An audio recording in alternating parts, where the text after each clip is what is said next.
नमस्कार, रामकृष्ण हरी. स्वागत आहे आपल्या चॅनलमध्ये.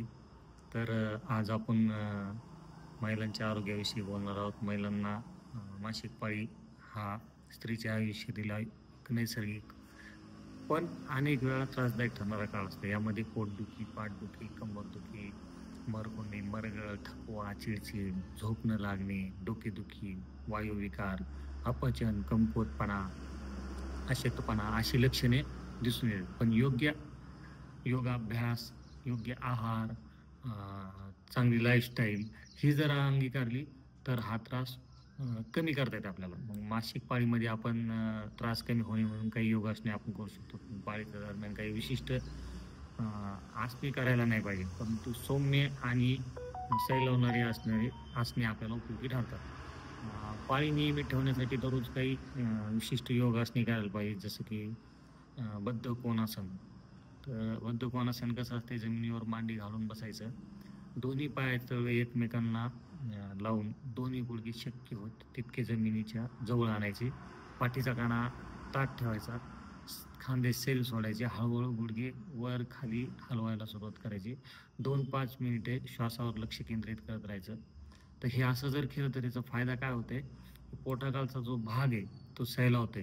गर्भाशय आणि अंडाशयाच्या भागातील रक्ताभिसरण सुधारते सुधारते आणि पाळी नियमित होण्यास मदत होते. परत दुसरं एक आसन आहे सेतुबंधासन. त्याच्यामध्ये काय, पाठीवर झोपायचं असते आपल्याला. दोन्ही पाय गुडघ्यात वाकून जमिनीवर ठेवायचे. दोन्ही हात शरीराच्या दोन्ही बाजूला ठेवायचे आणि आता श्वास घेत घेत कंबर हळूहळू वर उचलायची. मग हानवटी छातीला लावण्याचा प्रयत्न करायचा आणि काही क्षण थांबायचा. नंतर श्वास सोडत हळूहळू परत जमिनीवर यायचं. तर याचा फायदा काय होते, पाठदुखी कमी होते. हार्मोन्स जे इनबॅलन्स झालेले ते बॅलन्स होण्यास मदत होते. पोटातील मांसपेशींना मदत मिळते. परत तिसरं एक आसन आहे मर्जासन. तर जे की हात आणि गुडघे जमिनीवर ठेवायचे.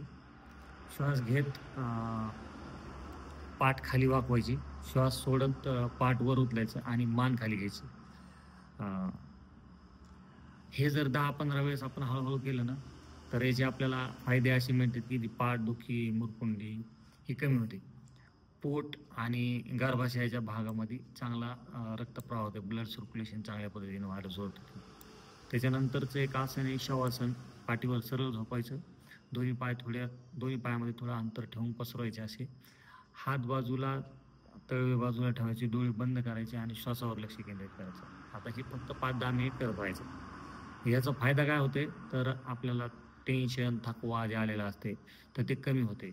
परत झोपेच्या ज्या काही समस्या असतात त्या पण सुटतात. मानसिक शांती भेटते. तर पाळीच्या दरम्यान रोजचा आहार काय घ्यायला पाहिजे आपण, हा पण एक महत्त्वाचा पार्ट आहे की आहार खूप रोल आपल्या लाईफस्टाईलमध्ये निभावत असते. त्याच्यामध्ये आपण काय नाही खायला पाहिजे, तर जे कोल्ड ड्रिंक्स घ्यायची सवय असते, थंड पेय, तर ते आपण सोडायला पाहिजे. कोल्ड ड्रिंक्स, सोडा, पिझ्झा, बर्गर, मैद्याचे पदार्थ, फास्ट फूड, तळलेले पदार्थ, अति कॅफीन. आता अति कॅफीन कुठून भेटते आपल्याला, चहा कॉफीमधून. तर चहा कॉफी पाळीच्या दरम्यान हे टाळायला पाहिजे. मग हे नाही खायला पाहिजे तर मग खायला काय पाहिजे, तर उकडलेला हरभरे, मूग, डाळी, जी प्रोटीनचा सोर्स भेटते याच्यातून. पेंडखजूर, बेदाणे, अंजीर ह्यानं रक्त वाढायला सुरुवात होती आपली. तर हे रक्त वाढण्यासाठी खायला पाहिजे. आता पिरियड्समध्ये आपल्याला वेदना चांगल्या जास्त होतात, तर ते वेदना कमी करण्यासाठी मेथीचे लाडू, हळदीचं दूध हे तुम्ही घेऊ शकतात. परत आयर्नची डेफिशियन्सी आलेली असते, आयर्न नसते आपल्या शरीरामध्ये. तर ती आयर्नची कमतरता पूर्ण करण्यासाठी टोमॅटो, बीट, गाजर, पालक हे भरपूर प्रमाणात आपण घ्यायला पाहिजे. परत कोमट पाणी प्यायला पाहिजे. जर तुम्हाला चहाचं ॲडिक्शन असेल, चहा कॉफीशिवाय तुम्हाला जमत नसेल, तर तुम्ही त्याला रिप्लेस म्हणून एक फ्रेश एनर्जी ड्रिंक मिळते ते पण घ्यायला पाहिजे, किंवा ग्रीन टी एक तुम्ही घेऊ शकता. तर आपली लाईफस्टाईल कशी असायला पाहिजे, तर सकाळी लवकर उठून आपण हलकासा योगाभ्यास, प्राणायाम, थोडासा लाईटली कार्डिओ करू शकतात.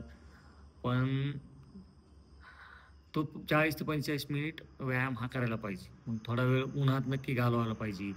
उन्हात याच्यासाठी घालवायचे कारण का आपल्याला व्हिटॅमिनची कमतरता असते, कॅल्शियमची कमतरता असते आणि ती रिकवर करण्यासाठी कवळ्या उन्हात आपण रोज उभं राहायला पाहिजे.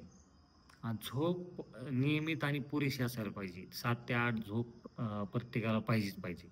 मग मासिक पाळीच्या दरम्यान शक्य तेवढा आराम घ्यायला पाहिजे.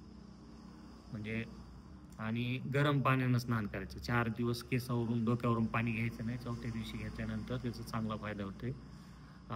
कमरेवर जर गरम पाणी ओतल्या ना, त्याच्या वेदना कमी होतात.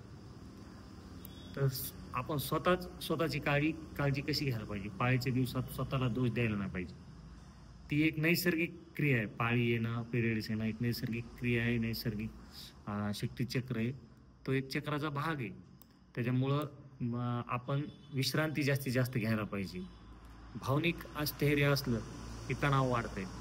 मग ते तणाव नाही यायला पाहिजे. मग त्यासाठी तुम्ही म्युझिक ऐकू शकता, ध्यान करू शकतात, वाचन करू शकतात, की ज्यामुळं तुमचं मेंटल फिटनेस चांगलं राहील. मेंटली बॅलन्स होतात. मेडिटेशन करू शकतात. मासिक पाळी ही शरीराच्या शुद्धीकरणाची एक प्रक्रिया आहे. बाकी दुसरं काही नाही. मग ती त्रासदायक वाटू नये यासाठी आपण मग योगासने, व्यायाम, योग्य आहार, सकस आहार, आपल्या लाईफस्टाईलमध्ये बदल करायचा. जर चुकीची लाईफस्टाईल असेल तर त्याच्यामध्ये चांगला बदल घडवून आणायचा. आणि जर लाईफस्टाईल चांगली असेल तर तुमचं शरीर आणि मन दोन्हीही संतुलित ठेवता येते. मग आजच्या धावपळीच्या काळात महिला काय करतात? स्वतःकडे लक्ष देत नाहीत, स्वतःची काळजीच घेत नाहीत. तर आजपासून तुम्ही ठरवा, संकल्प करा की स्वतःसाठी 1 तास जगायचं आहे.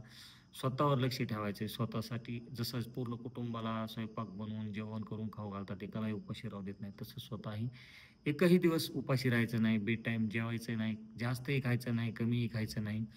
बाहेरच पॅकिंग पदार्थ खायचे नाही, जंक फूड, फास्ट फूड खायचे नाही. हे जर केलं तर तुम्हाला मासिक पाळीमध्ये होणारा जो त्रास आहे त्याच्यापासून सुटका मिळू शकते.